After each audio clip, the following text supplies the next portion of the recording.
All right, let's dive into this one. Louise Hay's You Can Heal Your Life. I feel like everyone's at least heard of this book, right? It's all about how, well, our thoughts and beliefs can really impact our experiences. Yeah, it's a classic in the self-help world, for sure. Totally. So whether you're looking to kind of, boost your own healing journey, or you're just curious about why this book is so popular, we're going to unpack it all. And I think what's interesting is how highly people regard this book. Like the foreword mentions someone saying they'd take it to a desert island. Really? Wow, that's high praise. Right. It's like they're saying it's not just some light read, but a real guide to change. Absolutely. And the topics it covers are pretty fascinating, like getting rid of negativity, attracting success, even that mind-body connection. Yeah, where do we even begin? I know, right? Yeah. Well, maybe we can start with the basics. Like, what's the core of Hay's philosophy? Okay, so the main thing is that she believes we're not just like passively letting life, we're creating it.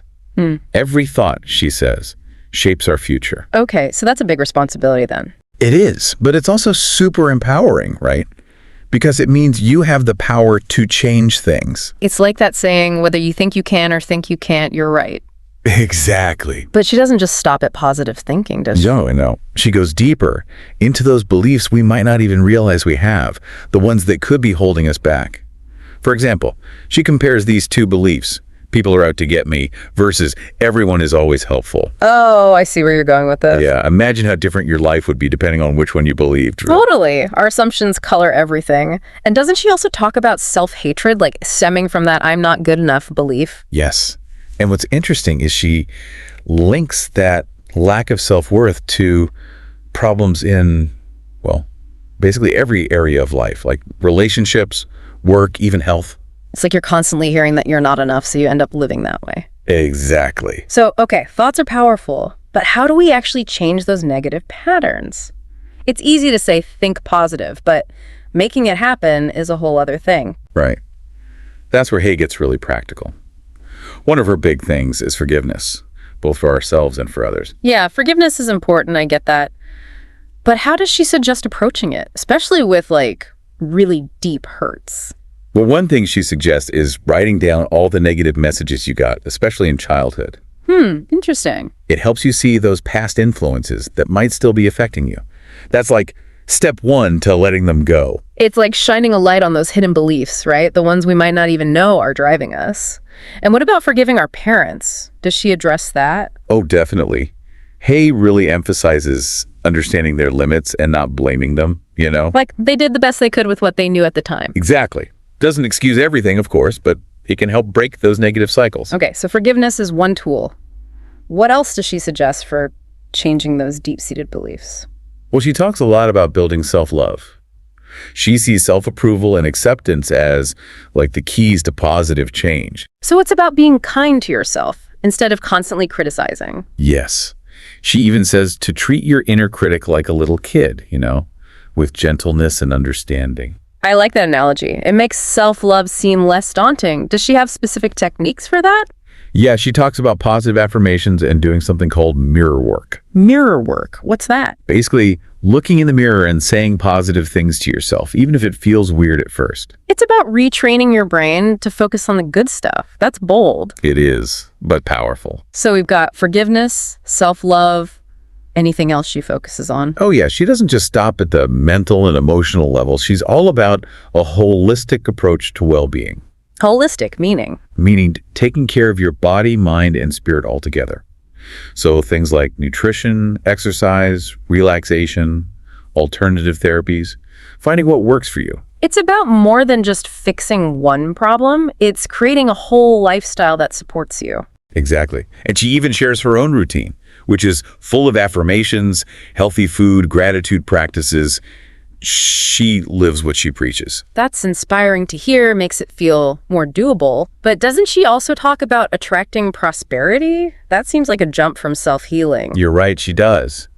And it might seem unconnected, but she actually sees a strong link between how we think and our financial abundance. So there's more to it than just visualizing a bigger bank account. Oh, for sure. She tackles those limiting beliefs about money, like the idea that it's scarce or only for certain people. Yeah, I think we've all had those thoughts at some point. Right. So she encourages using affirmations to change that mindset, to cultivate what she calls prosperity consciousness. Prosperity consciousness. Basically, believing that there's abundance and that you deserve to be financially well off. It's about aligning your thoughts with the idea that there's enough for everyone. Exactly. And then it's not just thinking it, but taking action that supports that. Makes sense. So we've covered a lot. Thoughts, forgiveness, self-love, even attracting prosperity. What else does Hay talk about in You Can Heal Your Life? Well, one of her most interesting ideas is about the mind-body connection. She has this whole list of mental patterns that she thinks contribute to physical problems. Wait, so our thoughts and emotions can actually show up as physical symptoms? That's what she's saying. Like, our bodies are trying to talk to us, and we need to learn how to listen. Wow, that's both fascinating and kind of scary. It is. Can you give me an example of that? Sure. She suggests, for example, that headaches can be linked to like constantly putting yourself down. Really? It's like your body's reflecting that tension. Exactly. So does she have ideas about what to do about that? Like how to address those mental patterns and maybe even heal physically? Oh, yeah, absolutely. For each thing she lists, she gives you new ways to think and positive affirmations to try. So for headaches, it might be affirmations that reinforce self-love. Exactly. It's about recognizing the connection, becoming aware, and then choosing thoughts that help you heal. That mind-body connection is a big concept. Makes you wonder what else she's discovered about it. Well, she gets into some really specific stuff like hair loss. She links that to fear and tension, almost like your body's trying to hold on but just can't anymore. Oh, wow. And skin problems, she suggests, those could mean you're struggling with feeling worthy or clean, like you're hiding from the world. It makes you want to pay attention to those little signs your body's giving you. Right. So what does she say to do about those deeper issues? Well, along with figuring out the root cause, she gives specific affirmations to try for each ailment. Like for hair loss, there's I'm at peace and all is well. And for skin, it's I love and approve of myself. I am attractive and lovable. So it's not just treating the symptom, but the whole emotional pattern too. Exactly. And she always emphasizes that these are just starting points, not absolutes, right? Right. It's about exploring those connections for yourself. So not self-diagnosing based on her list, but using it as a guide to see how our thoughts, emotions, and body are all connected. Yes. And she always says to see a doctor for any real medical worries. Oh, definitely. It's about integrating her approach with regular medicine, not replacing it. That makes sense. You know, you mentioned earlier that she also talks about more serious conditions. Didn't she write about cancer? She did. One of the most, profound things she links is cancer and holding on to resentment, like for a long time. So it's like that bitterness really eats away at you. That's her idea, yeah, both emotionally and physically. That's heavy. What does she suggest for healing in those cases? Hay emphasizes self-love and forgiveness again. It's about letting go of that anger, that bitterness, choosing to see yourself and others with compassion. It's a huge shift in perspective, isn't it? It is. From being a victim to really taking charge of your own healing. Exactly. And she doesn't just talk the talk, Her own story is pretty amazing. What do you mean? She healed herself from cancer using this approach, this combination of mental, emotional, and physical stuff. Wow, that's incredible. It really shows what's possible. Yeah. But she's also honest that healing takes, time and effort. Right. It's not a quick fix. No, it's about being patient and consistently doing the work. He even talks about going to therapy, trying different diets, alternative healing. It's like she's saying, find what works, but keep going. It's encouraging that she's tried so many things herself. Reminds us there's no one right way. Absolutely. It reminds me of what she said about relationships, how they're like mirrors. Oh yeah, reflecting back our own stuff. I remember that quote. The things you don't like about these people are either what you yourself do or would not do, or what you believe. Powerful, right? Makes you look inward instead of just blaming others. It does. Yeah. But how do we actually use that in our relationships? Well, she has this exercise called us versus them. What's that? Basically, you pick 3 things you dislike about someone, and then you have to think, where do I do similar things? Or hold similar beliefs. Ooh, that could get uncomfortable. It can, Yeah. but it's also really helpful. It's like she's saying, if it bugs you that much, there's probably something going on inside you too. Right. Not excusing bad behavior, but taking responsibility for your part. And she's clear the only way to change others is to change yourself first. Wow, that's a big one. It is. So besides these exercises, any other big takeaways from You Can Heal Your Life? Well, one that stands out is this idea of releasing the need for a problem. Huh. She thinks we often cling to problems, even unconsciously, because they serve some purpose. That's interesting. What kind of purpose? Well, like, they can give us an identity. I'm the one who always has this issue, or they might get us attention. Sometimes it's even a way to avoid responsibility. Oh, I'm sick. I can't do that. It makes you wonder how many of our problems we're actually choosing, even if we complain about them. Right. And her point is, we can choose differently. She says, ask yourself, what need does this problem fill? And then be willing to let that need go. So it's not denying the problem, but understanding why it's there and then choosing to move on. Yeah, exactly. It's about breaking free from those patterns. Yeah. Overeating, procrastinating, staying in bad relationships, whatever's holding you back. It sounds empowering, but also maybe a little scary. It can be.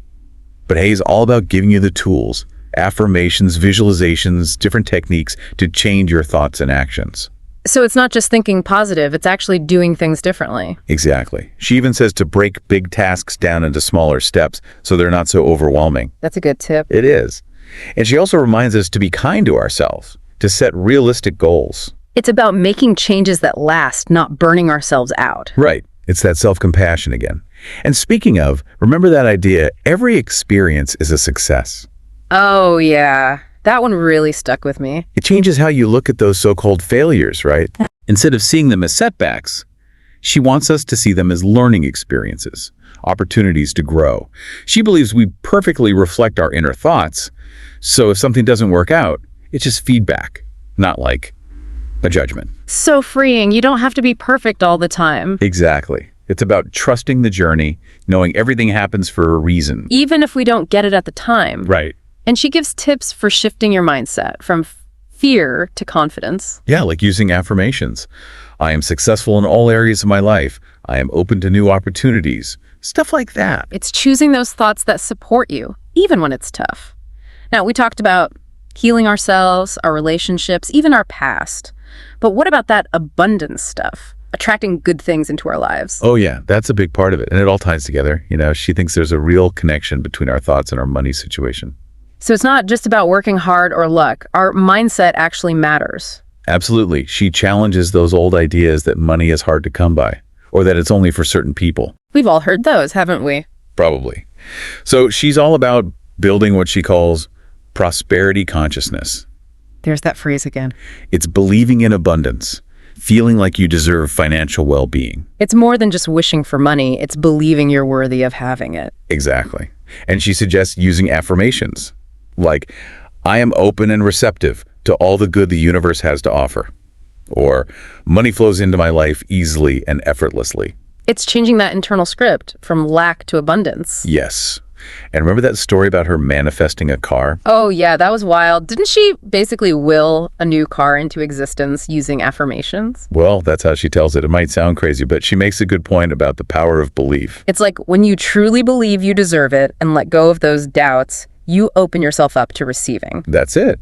And it's not just wishing, it's taking action too, but from a place of knowing you're worthy. So it's inner work plus outer action, all fueled by that belief in yourself and the universe's abundance. And she even suggests, like, blessing your bills with love, being grateful for what you already have. It's about shifting your whole relationship with money, from fear to gratitude. That's a good practice. Appreciate what you have while you're working towards more. But true prosperity isn't just about money, is it? No, not at all. Hay says it's a state of mind, feeling abundant in everything, relationships, health, purpose, and yes, finances too. So it's an overall sense of well-being that affects all areas of life. Exactly. Yeah. And one of the tools she suggests is, you guessed it, mirror work. Oh, yeah, that's right. We talked about that with self-love. What was it again? It's simple. Really, look at yourself in the mirror and say positive affirmations out loud. Sounds basic, but I guess it could be powerful. It is. It retrains your mind, changes how you see yourself. Instead of focusing on what you don't like, you're choosing to see the good. Yes. Do it a few times a day, she says, especially first thing in the morning and before bed. Start simple, like, I love and approve of myself. Build that foundation of self-love. Exactly. And then you can get more specific depending on your goals. Like, if you're working on money, you could say, I am worthy of receiving unlimited wealth and abundance. Love it. It's aligning your thoughts with what you want to create. So, besides mirror work, any other insights from Hay on making those changes stick, on attracting abundance? Well, one thing she talks about a lot is gratitude. like really appreciating what you already have. Oh, that's a classic, right? Being grateful for what you've got. It is, but it's powerful. It's like instead of focusing on what you're missing, you're recognizing all the good stuff. Makes sense. And Hay has some pretty practical tips for that, doesn't she? Yeah, like blessing your bills instead of getting stressed about them. I remember that one. It's about changing your perspective, finding things to appreciate, even in the little stuff. Exactly. She even talks about being generous with tips, acknowledging people we often overlook, like the people who clean restrooms. It's about seeing the value in everyone, being grateful for what they do, no matter what it is. And I think that ties back to that prosperity consciousness idea. Like, when you're grateful, you're more likely to attract more good things. Totally. It's like you're putting out that positive energy and it comes back to you. You know, as we've been talking about all this, I keep thinking back to that desert island idea. Choosing You Can Heal Your Life as your only book. It says a lot about how much wisdom is packed in there. It does. Yeah. And it shows that it's not just a book you read once and forget. It's something to keep coming back to. Right. Like a guide for your whole journey. Exactly. And what makes it so relatable is that she shares her own stories, you know, her own struggles and how she overcame them. Yeah, it's not just theory. She's been through it herself. Like she talks about her childhood, the abuse she went through, how she learned to forgive. It makes her message so much more real. It shows she's not just talking from some perfect place. She understands what it's like to go through tough stuff. And that story about healing herself from cancer. Yeah. Super inspiring. It really highlights that potential we all have to heal and change, even when things seem impossible. And one thing she really emphasizes is taking responsibility for your own healing. Right. It's not about blaming others or dwelling on the past. It's about realizing you have the power to choose differently. Exactly. And that's where that mind-body connection comes in. Remembering we're not just physical, but mental, emotional, and spiritual too. It's all connected. It is. And that holistic approach with the nutrition, exercise, relaxation, the spiritual stuff, it helps you create a life that supports all of that. One thing I really like about You Can Heal Your Life is that it's so practical. It's not just vague ideas. She gives you things you can actually do. Totally. Affirmations, visualizations, journal prompts, exercises, you name it. It's like a whole toolkit for transforming yourself. It is. And she talks about real issues, relationships, money, health, self-esteem. She gives you guidance for all of it. It's empowering to know you have those resources, that you can actually shape your own life. That's why this book is so popular, I think. It's not just a self-help book. It's like a guide for your journey. And a reminder that it's a journey. Healing and growth, they're ongoing. Always more to learn, more to discover. So as we wrap up this deep dive, what does it all mean for you listening? What's one thing you can take away and use today? If I could leave you with one thought, it'd be this. You have the power to create the life you want. It starts with being aware of those beliefs that might be holding you back, and then making choices in your thoughts, your actions, your beliefs that match what you truly want. That's powerful. And remember, you are worthy of love, of happiness, of abundance. You have the power to create a life that reflects that. Thanks for joining us for this deep dive into You Can Heal Your Life. Keep learning, keep growing, and keep shining your light.